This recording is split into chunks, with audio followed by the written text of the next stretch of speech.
Salut, avant ton épisode, je voulais t'informer qu'on organise encore une soirée avec les gentilshommes, mais cette fois c'est la dernière. Ouais, dernier enregistrement avec nous. Ça va se passer samedi 11 février à Paris et ce sera en public. Il reste des places si tu veux venir participer, prendre un micro, ouvrir ta bouche, donner ton avis, t'exprimer, tu es le ou la bienvenue, mais il faut que tu prennes ta place. Pour ça, tu suis le lien dans la description de l'épisode. Là, tu sors ta CB et on se voit le 11 février. Allez, bonne écoute. Bonjour, nous sommes les gentilshommes. Yo.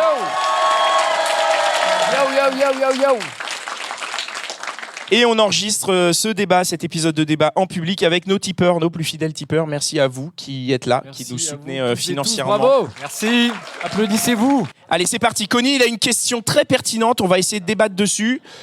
On espère que vous ne serez pas tous d'accord. En même temps, c'est difficile d'être tous d'accord avec Connie, qui a fait le choix du de mariage. se marier, de la fidélité et toutes ces conneries, quoi. C'est pas évident, hein. Des fois, je me sens seul Bah ouais. dans ce podcast. Non mais je comprends, c'est dur. pas évident. C'est Oh, dur. t'as du soutien là-bas vers Miami, là. Ouais, heureusement qu'il y a Mitch, mais les deux autres, si vous saviez. Merci. Vous vous souvenez de ce podcast fantastique qui avait fait une série de l'été sur l'homme idéal ? C'était nul, hein. On s'était posé la question pendant l'été, qu'est-ce que c'est l'homme idéal ? Et donc, évidemment, la femme idéale. Et la question tourne autour de ça. À votre avis, est-ce qu'il faut baisser son niveau d'exigence pour rencontrer la personne idéale ? Pour que l'histoire marche ? Réaction par là-bas. Alors, mon avis est très simple. Il faut juste mettre les moyens à la hauteur des exigences. C'est-à-dire, qu'est-ce que ça développe. veut dire ? Il faut que tu C'est-à-dire développes un que peu. si moi je... Mais non, voilà. Attends, il y a des gens qui ont compris, excuse-moi, moi j'ai pas du tout compris. C'est simple. Si moi je vais voir Natalia Vodianova, que je lui propose un rencard, elle va me recaler. Et c'est normal. Et je vise à la hauteur de mes moyens, si tu veux. C'est-à-dire C'est tes juste moyens, ça. c'est quoi? C'est Comment ta tu voiture sais de palier, c'est Comment la tu sais meuf tes qui moyens part en bas, c'est quoi? Alors on va être très cru. Moi je m'estime par exemple un 6 sur 10 en physique. Je vais pas viser un 9,5. Ça commence par ça. Mais comment tu te donnes une note comme ça, tu peux pas savoir. C'est hyper ça commence subjectif, par ça, les notes. C'est hyper subjectif. Peut-être que Natalia, elle te mettrait un 10 sur 10. exactement. T'es plus proche d'un 8 ou d'un 9, vraiment. Non, Moi je t'aurais mis un 8,5 moi. je reconnais ton amabilité. Ouais. Parce que... Non mais c'est juste Moi dire... je t'aurais mis 8,75. Si tu veux quelqu'un qui cumule beaucoup de qualités, commence déjà toi-même par cumuler beaucoup de ses qualités. Sois au moins aussi exigeant avec toi que tu l'es avec les autres. Ce qui n'est pas toujours un comportement très constaté sur les apps, selon moi. Alors moi je suis pas du tout d'accord parce que je pense que j'ai pas besoin d'une personne qui ait les mêmes qualités que moi, qui soit à mon niveau. Je Parce que préfère toi même une Pascal, personne t'es un qui 9 soit sur 10, plutôt on en est dessous, d'accord. quoi. 10 sur 10. Pascal, t'es un 10 sur 10 toi, non? Ah, il y a que ici qu'on l'a entendu. Vas-y. Alors, déjà, je suis assez étonnée de voir que quand on parle de homme ou de femme idéale, on part direct sur le physique. Ouais. Ça m'étonne, mais ok. Et Ils n'ont pas écouté le podcast. Il a pas bien écouté le podcast. Mais par contre, je suis d'accord sur le fait que c'est pas qu'il faut revoir ses exigences à la baisse. Je pense qu'avoir un homme idéal ou une femme idéale, c'est faire preuve un peu d'immaturité. Et que du coup, quand on revient un peu à la réalité et qu'on voit un peu ce qu'on a à mettre sur la table et les gens qui sont autour de nous, là, du coup, on module en fait l'image de l'homme ou de la femme idéale qu'on peut avoir. Mais est-ce que c'est baisser ses exigences? Je pense pas. C'est juste être plus réaliste. Pragmatique quoi. Je pense qu'il ne faut pas baisser ses attentes, ses expectations. Par contre, faut être réaliste. Ses expectations. So what do you think exactly? On a Jean-Claude Van Damme avec nous ce soir. Faut être réaliste par rapport à ce qu'on peut mettre sur la table. Faut être réaliste par rapport à ce qu'on peut mettre sur la table. Et quand on rencontre une personne, il y a le physique, il y a aussi, sans mentir, ce que la personne gagne, être du même niveau en termes de salaire. Un avis. Pour éviter les déséquilibres. Non, pour être honnête, pour éviter les déséquilibres. Et puis je pense aussi tout ce qui est social, les cultures, tout ce qu'on aime en termes de culture. Attendez, qui a un avis contraire là? Parce que là j'ai l'impression que... Alors qui a un avis contraire pas et d'accord. c'est quand même très subjectif ce que tu dis là. Parce que toi, tu dates vraiment les nanas si elles ont le même niveau de salaire que toi? On fait pas la même chose, tu vois. Moi, j'adore le Japon. J'aimerais bien y aller 2 fois par an. J'aimerais bien quelqu'un qui puisse me suivre, tu vois. C'est un rêve, tu vois, pour moi de... Moi je tiens à dire que franchement si t'as l'occasion d'aller 2 fois par an au Japon sans ta meuf, mais profite quoi. C'est bon quoi. Non, mais je pense surtout qu'en fait, l'homme ou la femme idéale, je pense qu'il faut surtout faut accepter d'être surpris en fait. Parce que moi, je me rends compte que dans mes histoires et dans le peu de relations que j'ai eues, finalement, ce qui finalement m'a plus marqué dans ma vie sentimentale, c'est des gens auxquels je m'attendais pas du tout. Moi, ce que je voulais dire quand même, c'est que je pense qu'il faut avoir 2-3 critères importants qui représentent vraiment les valeurs que tu recherches chez quelqu'un. Et sur le reste, tu fais des compromis parce que tu pourras jamais trouver un homme, une femme idéale. Mais par contre aussi, s'il n'y a pas ce truc essentiel que tu recherches chez l'autre... Mais c'est quoi ce truc essentiel là? Non, mais c'est à toi de le définir. Non, mais par exemple, moi, donne des exemples. Pour moi, c'est la bienveillance. Parce que lui, ça peut être le salaire. Si la personne n'a pas ça, en fait... Ça, c'est la bienveillance. Je sais que ça va pas marcher en fait, mais il faut avoir. C'est quoi la bienveillance? Je comprends pas ce mot. C'est quoi? Non, mais je veux dire, attends. Ça veut dire que non, mais attends. Tu dates une meuf et quoi? Ça veut dire il faut que tu sois bienveillante. Mais c'est quoi? Ça veut dire elle te paye ton café, elle est sympa. C'est quoi la bienveillance dans une relation? Moi, tu vois, c'est un truc, je peux pas dire je t'aime parce que t'es bienveillante. Ça veut rien dire. Je parle même pas dans une relation. Tu parles chez la personne. Il y a des gens, tu vas sentir que ils sont capables de faire des choses méchantes. Tu vois, je veux dire, pour moi, c'est simple, il y a des choses méchantes que tu peux faire, tu peux avoir un comportement qui est tout à fait déplacé. Moi, la bienveillance, c'est justement de faire attention à l'autre, etc.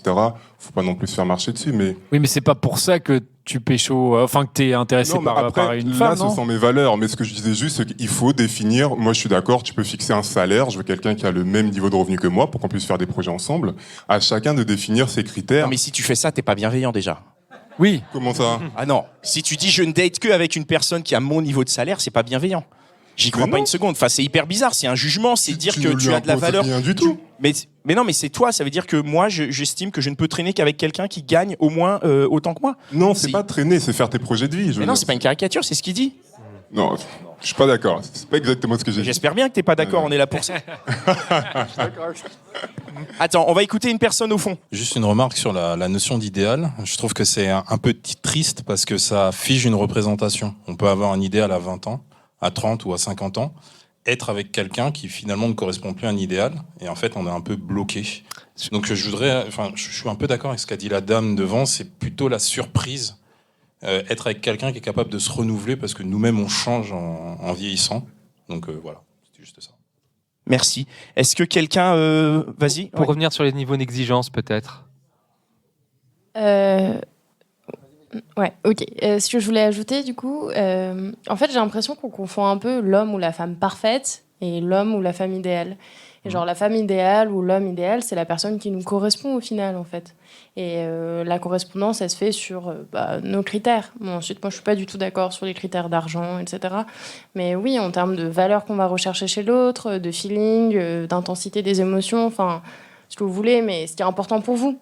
Donc moi, je pense que la personne idéale, elle se retrouve vraiment là-dedans. Mais c'est pas une personne parfaite, quoi. Et bien sûr qu'il y a une question de surprise. Moi, je trouve que c'est assez inhérent aux relations humaines, au final. Mais voilà. Et du coup, pour répondre à la question, est-ce que toi, tu serais capable de baisser tes exigences en te disant, là, il y a une personne qui est... exigences, ça veut dire que tu sors avec une personne moins bien, quoi. Voilà, et là, il y a une personne qui veut, et est-ce que j'y vais, quoi. Non, mais est-ce que accepterais, tu te dis, tiens, une personne, elle n'a pas complètement mes valeurs, mais je me dis, bon, peut-être qu'elle va changer. Ça dépend vraiment des valeurs. Si c'est des valeurs qui sont vraiment indispensables pour moi, genre, je pense que je pourrais pas. C'est quoi une valeur indispensable pour toi, par exemple? T'as un exemple à nous donner? Je sais pas, genre, désolé, mais les idées politiques. Genre, voilà, une personne... Genre, si t'es d'un bord politique, tu peux pas dater quelqu'un qui est de l'autre bord politique. C'est pas l'autre bord politique, c'est vraiment les valeurs. Genre, globalement, moi, je me considère comme de gauche. Une personne qui va être de droite et qui va avoir des valeurs qui sont vraiment sur l'immigration, qui va avoir des propos que moi, je tolère pas, ça, je peux pas. Donc de droite, il y a un mec que j'avais rencontré, j'avais parlé sur une app, on avait un gros feeling, et le mec m'a dit qu'il était zémouriste. Enfin, je l'ai même pas daté, en fait. Je lui ai dit, bah, salut. Enfin, genre... Ouais, mais alors, tu vois...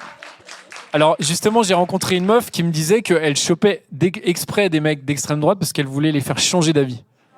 Et en fait, je pense qu'il y avait un truc un peu en mode... ça la faisait triper, en fait. Ça me fait penser à une scène de Radio Star. Je sais pas si vous avez vu ce film. Voilà. Vas-y, on t'écoute au fond. Ouais, moi déjà, je voulais réagir par rapport au fait qu'on utilisait le mot exigence. Déjà, le fait de baisser des exigences. Bravo. Eh oui. Bravo. Non, mais pour répondre plus sérieusement, je crois que c'est vraiment des besoins en fait que tu as dans une relation. Enfin, il y a pas personne exige ça précisément. C'est qu'est-ce que j'attends maintenant à un instant T dans une relation. Alors. Moi, si je peux me permettre de l'expérience, que je n'ai pas d'expérience sur les apps, mais j'ai une expérience sur des gens qui pratiquent les apps et que je lis, moi, je vois beaucoup d'exigences quand même. Oui, mais Les gens ont beaucoup d'exigences. Ils sont là, ils disent voilà, il faut que la personne elle soit comme ci, comme ça, comme ça, comme mais ça. parce Sinon, que il n'y a les pas de gens- date, quoi. Et si elle est pas comme ça, au 3e date, allez, ciao, quoi. Oui, non, mais parce que les gens, ils n'ont pas fait le point non plus sur eux. C'est totalement immature de dire, moi, j'exige ça chez une personne. C'est ridicule. Il faut le faire déjà le point sur soi. Qu'est-ce que moi, fondamentalement, dans une relation, j'ai besoin pour me sentir bien? Et si la personne en face d'elle, elle n'a pas fait le point sur ses besoins à elle, déjà, de base, c'est foutu. Moi, typiquement, j'ai besoin de, désirer la personne qui est en face de moi. Si la personne est super chouette, mais que je n'ai pas de désir, c'est pas respectueux pour moi, c'est pas respectueux pour la personne qui est en face, et c'est salut. Après, j'ai besoin que la personne en face de moi, elle me challenge. Et même si c'est quelqu'un qui est très bien, si moi, elle me challenge pas et que je sens que je vais pas monter vers le haut avec cette personne, ça ne m'intéresse pas non plus. Et finalement, cette personne, elle peut avoir tout plein de critères qu'on va considérer comme des exigences, mais finalement, dans mes besoins fondamentaux, ça ne m'alimente pas. Est-ce que actuellement tu es célibataire? Ouais. Et du coup, C'est pas une vanne, c'est pas une vanne. Est-ce que là, parce que tu es au cœur de la question, c'est-à-dire que là, tu veux quelqu'un qui te challenge, mais est-ce qu'à un moment donné, si tu veux plus être célibataire, tu es prête à te dire bon, ce mec ne me challenge pas et je n'ai pas de désir, mais j'ai vraiment marre d'être toute seule, je vais aller vers cette personne. Non, toi, c'est non. Tu préfères être célibataire que de baisser tes exigences. Ouais, complètement, et c'est exactement le chemin que je prends Attends. actuellement. Par applaudissement, qui est d'accord avec ça? Qui préfère?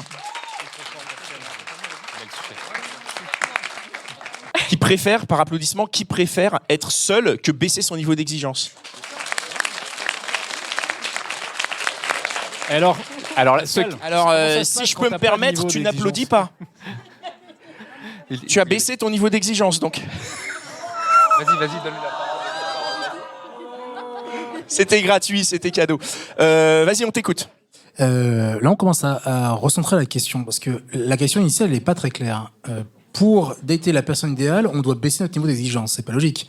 Si on veut l'idéal, on a nos exigences. Point. C'est plutôt, et ce qu'on a discuté beaucoup sur le Discord, c'est je suis tout seul, mes critères ne me permettent pas de dater, est-ce que je dois baisser mes critères pour dater? Donc on n'est plus sur l'idéal, en fait. Très intéressant. Et ta réponse à toi, ton avis? Moi, je pense qu'il faut pas baisser les critères, mais que, comme disait Étienne, je crois, il y a des critères principaux et d'autres, on peut faire des compromis, mais... Donc baisser ses critères. Mais attends, des compromis, ça veut dire non, il faut pas baisser mes critères, mais quand même, je les baisse un peu. C'est de la langue de bois, c'est de la politique, là. Alors, je sais pas de quel bord tu es. Non, tu les baisses pas. Mais c'est quoi tes critères principaux que tu baisses pas? Je sais pas, si tu rencontres personne et que ça marche pas du tout, il y a un moment où est-ce qu'il n'y a pas un moment où tu commences à remettre en question ces critères? Si ça marche pas, tu arrives pas et que tu as toujours ces critères. Ah non, il y a un moment où il faut pas les remettre en cause. Tu dis pas de racisme. Moi, je me remets en cause. Qu'est-ce qui marche pas de mon côté? La courbe, elle est malheureusement exponentielle. Bon, c'est pas grave. Quelqu'un veut rebondir sur ce... Rebondissez. Ici, là, vas-y. Ah, là-bas. Moi, ce que je pense, c'est que... oui, ce que je voulais dire, c'est que ça dépend aussi peut-être de l'âge de la personne. C'est-à-dire que peut-être qu'à partir de 32, 33 ans, tu as eu... Non, mais si tu as eu... Laissez-moi terminer. S'il vous plaît. Si tu as rencontré suffisamment de personnes dans ta vie, tu as à un moment une idée un petit peu du niveau d'exigence que tu as. Et effectivement, si à 33 ans, toutes les personnes, tu trouves qu'elles sont en dessous de ton niveau d'exigence, bah effectivement, il faut peut-être le remettre en question. Mais une personne à 18 ou 20 ans, elle peut peut-être avoir un niveau d'exigence un peu plus haut sans avoir à le remettre en question. En gros, ce que tu es en train de dire, c'est que plus on vieillit, plus on doit baisser son niveau d'exigence. Donc les gens de 50 ans, non, Pascal, en fait, à 50 ans, c'est vraiment... c'est pas ça. Quelqu'un pour rebondir, pour rebondir sur ce qu'il dit. Qui est-ce qui est pas d'accord avec lui? Moi, j'ai 37 ans, là, et je n'ai pas baissé mon niveau d'exigence. En revanche, je me laisse surprendre. Donc, j'ai quand même des critères, c'est-à-dire connexion émotionnelle, attirance sexuelle et physique, et je me laisse surprendre. Là, dernièrement, j'ai eu une histoire avec un mec qui mesure 1m72. À la base, j'ai un critère, j'aime les mecs grands, et j'étais attirée physiquement par lui. Il avait de l'humour, je me sentais bien avec lui, et je me suis dit, bah, j'y vais, en fait, je me sens bien avec lui. Bon, après, ça n'a pas marché parce qu'on n'avait pas les mêmes envies de projet. Mais voilà, en tout cas, je baisse pas trop mes niveaux d'exigence. Après, j'ai quand même quelques critères, mais après, le physique n'en est pas un aussi. Il faut juste que je sois attirée. Mais la taille, un peu quand même, 1m72, la taille, oui. Alors, il y a juste la taille. Et après, qu'il ait de l'humour, que je me sente bien avec lui. C'est quoi qu'il ait de l'humour? C'est qu'il soit drôle ou qu'il rigole à tes blagues? Alors, les deux. Ah, d'accord. Et surtout qu'on s'enjaille ensemble et qu'on arrive à monter dans les tours. Très bien. Vas-y. Oui, donc ce que je voulais dire tout à l'heure, c'était que pour moi, à partir du moment où on baisse son niveau d'exigence, c'est qu'on se dévalorise d'un côté. Parce que baisser son niveau d'exigence, c'est d'un côté se dire soi-même qu'on ne vaut pas ce qu'on a envie d'avoir et qu'on se résigne à prendre moins bien alors qu'on mérite mieux. Ouais, mais tu peux aussi prendre le truc dans l'autre sens et te dire en fait qu'il y a plein de gens aujourd'hui qui sont hyper exigeants parce qu'ils ont des idéaux, tu vois, qui sont trop hauts. Alors, parce qu'en fait, on voit partout sur les réseaux sociaux, on voit des gens qui sont riches, qui ont des vies de rêve, qui sont beaux gosses. Et en fait, quand tu vas sur une app, généralement, les gens que tu pécho, c'est pas forcément les mêmes, quoi. Donc, en fait, tu peux te dire, en fait, à un moment, il faut aussi, tu vois, revenir dans la réalité, quoi. Quand je parle d'exigence, je parle principalement des exigences plus intellectuelles que physiques. Dans le sens où la culture et tout ce qui va avec. Est-ce que ça, c'est vraiment honnête? C'est-à-dire que l'exigence intellectuelle, je veux dire, il y a combien de mecs ici où on sait très bien qu'il y a des gars, ils sont juste teubés, mais ils chopent tout ce qu'ils veulent, quoi, tu vois. Et ils sont pas culturels, machin et tout. Ils vont juste à la salle tout le temps. Et non, mais c'est vrai. Vous êtes d'accord ou pas? Et c'est très bien. Ah voilà, c'est pas grave. Non, mais je veux dire, en tant que mec, la concurrence, elle est pas culturelle. Hein. Moi, je vais au musée tous les jours. Hein. Non, mais là... En plus, je suis chômeur, je peux dire, le musée, je le paye pas. Donc, il n'y a pas de problème. J'y vais tous les jours, mais je rivalise pas avec quelqu'un qui sort de la salle et où les meufs, elles vont être à la terrasse de café, elles vont dire, tu vois. Elles vont pas dire, il sort du musée d'Orsay. Bon, là, c'est ce que... Bravo. C'est des critères... Moi, là, c'est des critères que je parle pour avoir une relation, pas pour juste un coup d'un soir comme ça. Pour un coup d'un soir mais je comme parle pas ça non plus d'un coup d'un soir comme ça. Moi, tu sais que je parle juste du date.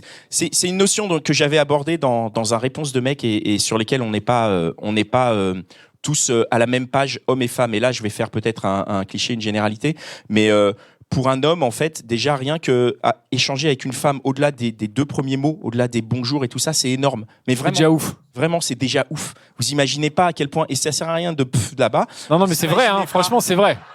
À quel point, parfois, nous, on dit juste bonjour, la meuf, elle se tourne comme ça, on s'est pris un vent et c'est fini pour nous, en fait. Et ça, il n'y a pas de culture, il n'y a pas de machin qui rentre là-dedans et on peut pas aller plus loin. Et est-ce que vous êtes d'accord avec moi, les mecs, ou pas?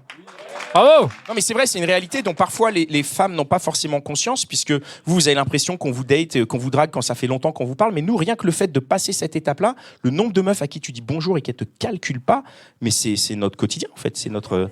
Mais surtout moi. Mais surtout moi. Voilà, quelqu'un a-t-il quelque chose à dire en contradiction? Attends, je t'ai déjà donné la parole, je vais la donner à madame. Ici, alors. Vas-y, ton niveau d'exigence. Oui, mais Pascal, tu dis que nous, on fait devant les gars musclés, mais vous aussi. Quand il y a des filles bien gaulées, je suis désolée, vous regardez aussi. Sinon, évidemment, moi, voilà. Mais quand même à la sortie du musée d'Orsay, quoi. Non, alors je suis désolée, moi j'ai pas franchement de critères en fait. Pour moi, le plus important, c'est vraiment le respect. C'est-à-dire que, voilà, par exemple, il y a un gars qui me ghostait plus ou moins, enfin bon, et au dernier moment, en fait, alors que ça faisait un mois qu'on s'était pas vu, il voulait venir chez moi, manger chez moi. Et là, moi, j'étais pas du tout prête, et puis je voyais bien que ça allait pas aller dans ce que je voulais moi. Et du coup, il m'a dit, ouais, fais pas ta gamine, voilà.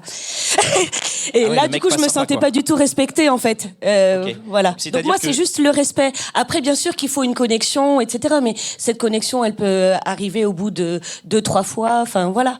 D'accord. Sinon, tu donnes ta chance au produit. Tu donnes mais je l'ai déjà dit sur Instagram. Je donne la chance au produit. Merci. Merci. Connie, est-ce que tu veux conclure? Non, je pense que peut-être que un point. Je voudrais Floris pour la conclusion. Floris pour la conclusion. Bonsoir. Oui, Floris. Je voudrais juste dire un truc. C'est par rapport à la question. Ça tombe hyper bien. Tu parles, Connie, tu parles de baisser les exigences, de baisser les critères.